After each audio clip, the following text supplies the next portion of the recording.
اس کی فتح یابی اور کامیابی خداوند یسوع مسیح میں ہے. اور جو اس پر ایمان رکھتے ہیں وہ کہتا ہے کہ جو کوئی خداوند یسوع مسیح کے خدا کے بیٹے ہونے کا اقرار کرتا ہے, جو اسے قبول کر لیتا ہے, جو اس کی کلیسیا میں شامل ہو جاتا ہے, جس کی بنیاد اس چٹان پر ہے جو خداوند نے قائم کر دی کہ خداوند یسوع مسیح خدا کا بیٹا ہے, ایمان لے آتا ہے, اس پر عالم ارواح کے دروازے غالب نہ آئیں گے. اس پر عالم ارواح کے دروازے غالب نہ آئیں گے. شاؤ اور اس پر غلبہ حاصل نہیں کر پائے گی. عزیزوں, یہ موت کا تسلسل جب چلتا ہے تو کئی انبیاء کرام کو اپنے اندر دفن کر لیتا ہے, باندھ لیتا ہے. یہ موت, اس کا ڈنگ ایسا کاری ہے کہ کوئی بھی اس سے بچ نہیں سکتا. بائبل مقدس فرماتی ہے کہ پیدا ہونے کا ایک وقت ہے, مرنے کا ایک وقت ہے. ایک وقت ہے جب کہ انسان کا وجود ختم ہو جائے گا, جب کہ انسان مٹ جائے گا. خاک ہے اور تو پھر خاک میں لوٹ جائے گا. ایک وقت یہ ہے. لیکن ایک اور موت ہے جو بڑی تشویشناک حالت مسیح کلیسیا میں اختیار کرتی جا رہی ہے. اس موت کو کہتے ہیں اخلاقی موت. کون سی موت؟ کون سی موت؟ اخلاقی موت. جی ہاں, اخلاقی موت. میں آپ کے سامنے 3 اموات کا ذکر کروں گا. پہلی موت کا میں ذکر کر گیا جب بدن فنا ہو جائے, ختم ہو جائے, موت قبر میں اتار دیا جائے. دوسری موت پر میں آیا ہوں اور وہ ہے اخلاقی موت, اخلاقیات کی موت. اور عزیزوں, یہ موت گھر گھر میں ہے اور فرد فرد میں. ہم لوگ بحیثیت مسیحی ہیں لیکن خاندانوں میں اخلاقیات کی کمی ہے. الزام تراشی, لڑائی جھگڑا, حسد, نفرت, میاں بیوی کے رشتے میں تکرار ہے, بیٹے ماں باپ کے بیٹیاں نافرمان ہیں, عزت کا حصول, عزت کے معنوں کو توڑ دیا گیا ہے.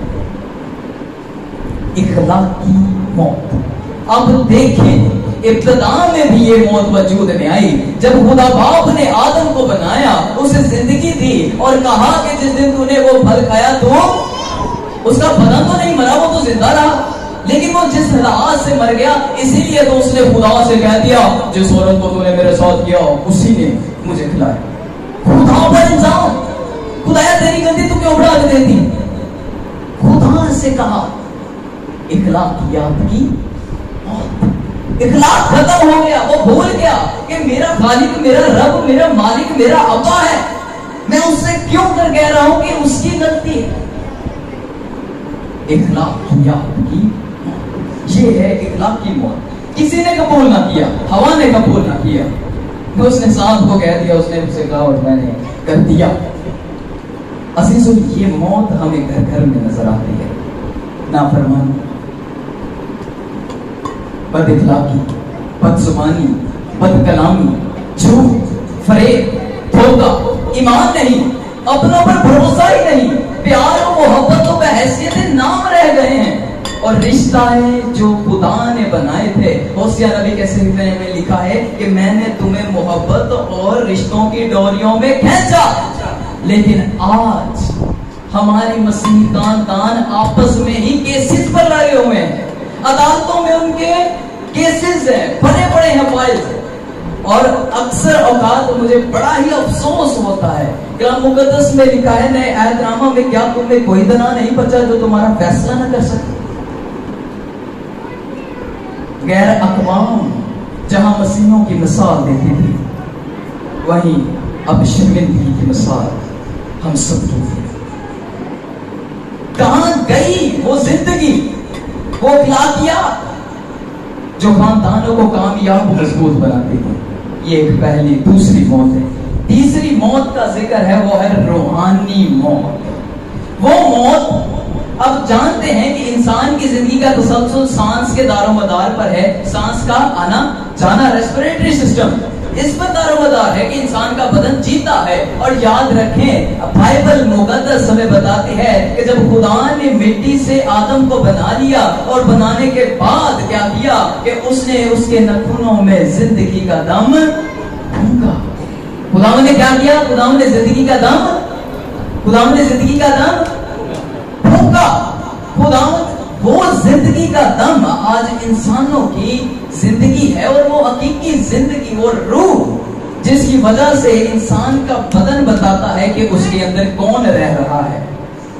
اس کا بدن بتاتا ہے اس کے اندر کون رہ رہا ہے. ہمارا بدن ایک خیمہ ہے. بائبل مقدس بتاتی ہے ہمارا بدن ایک خیمہ ہے, یہ ایک گھر ہے, اس میں کسی نے رہنا ہے. اور جب یہ بدن وہ خداوند نے آدم کو بنا کر دم پھونکا تو اس میں اپنی روح کو ڈالا کہ اس میں روح رہے.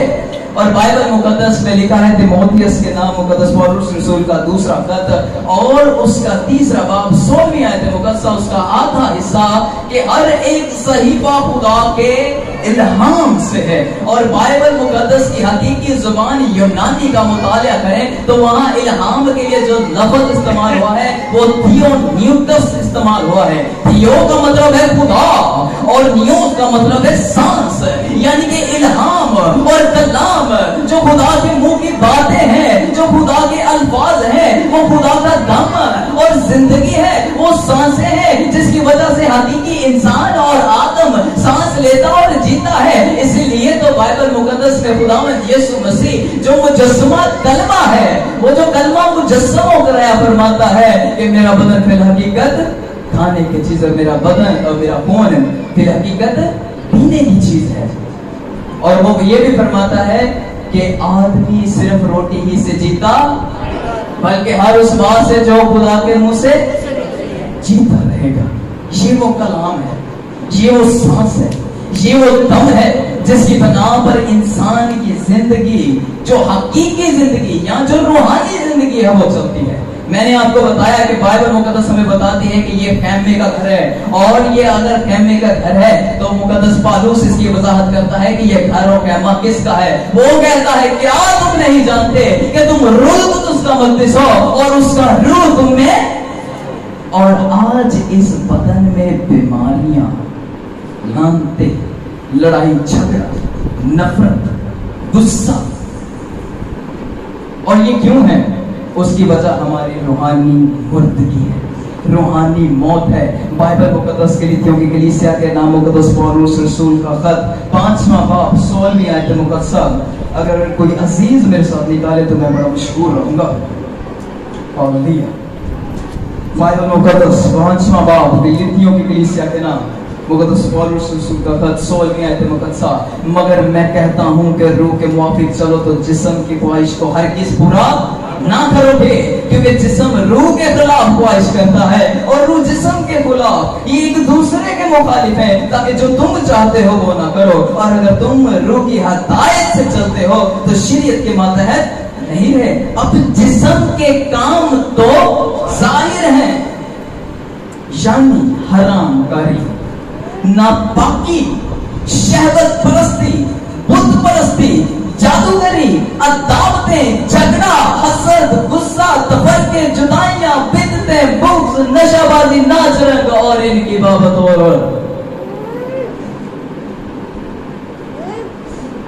آج ہمیں غور کرنے کی ضرورت ہے. کیا ہم اس تیسری روحانی موت میں مبتلا تو نہیں؟ اور یقین مانے یہ جو تیسری روحانی موت ہے نا, یہ دوسری دونوں کا بھی باعث بنتی ہے. یہ تیسری روحانی موت باقی دونوں کا بھی باعث یہی ہے. آج آپ اپنی زندگیوں کو